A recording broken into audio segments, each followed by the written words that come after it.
If you happen to have programming skills, or if you have worked in the IT sector in India and you are worried that you might lose your job, don't worry, there is hope. In fact, this video is going to tell you all the different places where a lot of opportunities exist for Indian high skill based engineers, programmers, technicians, what have you, because there are opportunities that are opening up even as some other things are happening around, especially in the EU, that is the European Union. I'm going to take a few countries as an example and walk you through what is going on there, because this has been something that we have been covering in PGurus for a while, and I think you will be happy to know how things are changing, and they are changing rapidly. Here we go.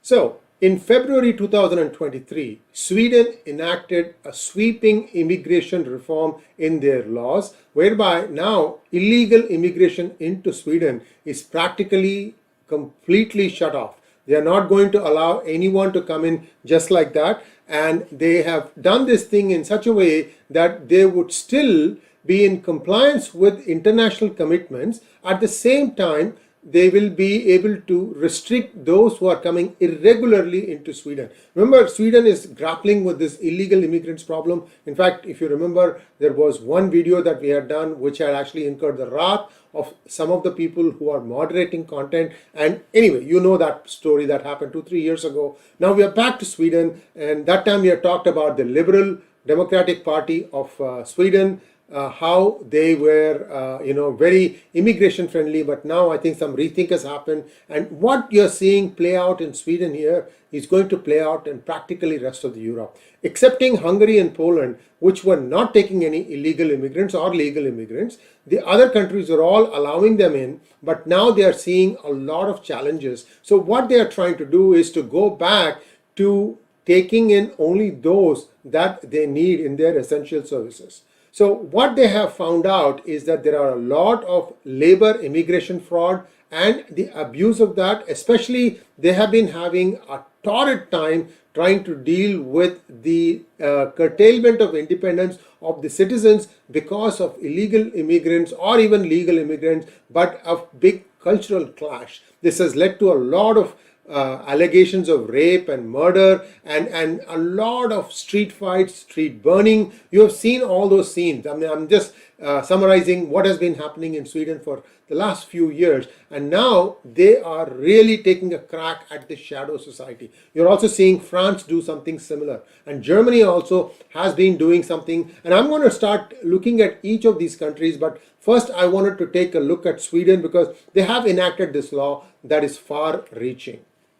They will have dignified reception standards, and those who do not have a right to reside in Sweden will be expelled. So this is a big change that Sweden has enacted. Now, I want to tell you that this is just one country, but there are a group of countries there that are called as Scandinavia. I'm just taking a step back and telling you that it's not going to stop at Sweden. It's going to spread, this is my analysis, to some of the neighboring countries also. So it is best to understand the region, the culture, the people. So Scandinavia is loosely referred to 3 different countries: Norway, Sweden, and Denmark. Now, Denmark also controls Greenland. That's a huge swath of land. And if you have seen the Netflix series, I think Borgen, you'll understand what I'm talking about. It's all about the politics of Denmark. But if you look at the politics of Denmark or Sweden or Norway, they're all more or less the same. Norway is a very rich country because of the oil that it has. The other 2 countries, Sweden and Denmark, we're going to take a look at it, one at a time. Now, they are all very similar in terms of culture, language, and governance. And if you add Finland and Iceland to this, all these countries will get grouped as what is called as Nordic countries. Scandinavia and the Nordic region is about 2.5 crores population. 2.5 crores is 25 million population, and they are almost 40% of the US landmass. I mean, this comes into picture. This big number comes because of Greenland. In Greenland, you can't do much growth or habitation beyond the first few 100 kilometers. After that, it's all ice and polar cap and so on and so forth. But with if the Arctic Sea opens up for navigation, which people expect that because of the climate change and warming, global warming, that there will be ice melt near the Arctic Sea, then who knows, the Greenland could also become green again.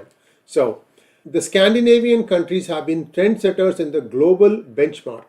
Index and rankings always are in the top 5 in terms of standard of living, and they give a run for the money for United Kingdom and US.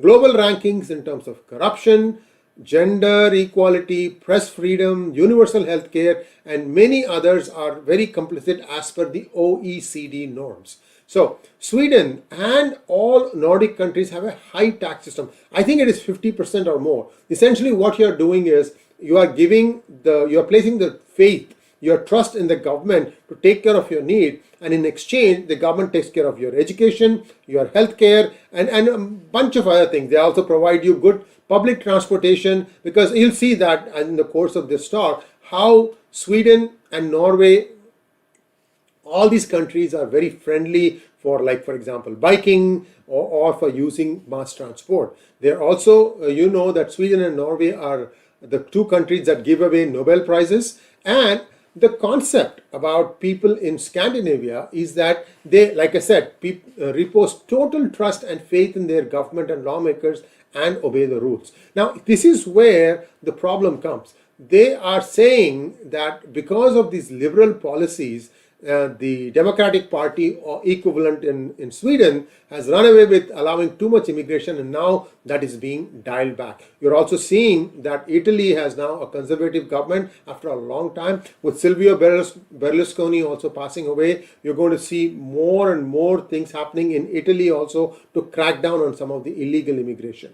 Now, world famous Swedish brands that you may not know but you are aware of in terms of name, like IKEA, SKF, Skype, all these things are, because of the environment and the way the things are set up in these countries. Nordic countries stand at the forefront when it comes to carbon emissions, global warming, and climate change issues. They use motorcycles, buses, trams, and trains for easy commuting. And they also have a no-car culture, especially in places like Stockholm, where car parking is extremely expensive. In fact, it is true in even cities like San Francisco, New York. It's hell to try and park your car. Lagom, sometimes people also call it lagom. Lagom is a typical Swedish word that means all aspects of life in moderation, be it wealth, food, work, and a sort of contentment, something that is taught in our Vedas. So in terms of how you can relate to their lifestyle, it is very similar to what was taught in our Vedas. Chicago has more Swedish origin Americans in the world after Stockholm and Minneapolis. Minneapolis is the capital of the state of Minnesota, and Minnesota is all Swedish homelands in the early settlements way back in the early 18th and 19th centuries. In fact, that's one reason why Minnesota keeps electing very liberal politicians. Jesse Ventura was a wrestler who became the governor. And the only thing I remember about his term is his statement that he doesn't wear underwear. Go figure. I don't know what else he did. He might have done a lot of good for the people of Minnesota. Those of you who are watching from Minnesota, do add in by way of comments what Jesse Ventura did for you. Also, you know that in Minneapolis, they have Ilhan Omar's constituency. So, and Minnesota is home to a lot of refugees. I don't know when Minnesota also is going to start cracking down on some of these things. Now, Sweden is encouraging talented and highly skilled Indians. A number of young Indian techies are getting their permanent residency within 5 years. And most of the young techies impress their Swedish bosses with their intelligence, hard work, and sincerity. This is the pitch, I guess. So what I'm trying to tell you is there are opportunities in Sweden. You get permanent residency within 5 years. You will, of course, have to go through the process. You should be a good fit. But whatever is happening today in Sweden, where there are going to be some sort of a normalization of relations with India, India is one of those few countries left,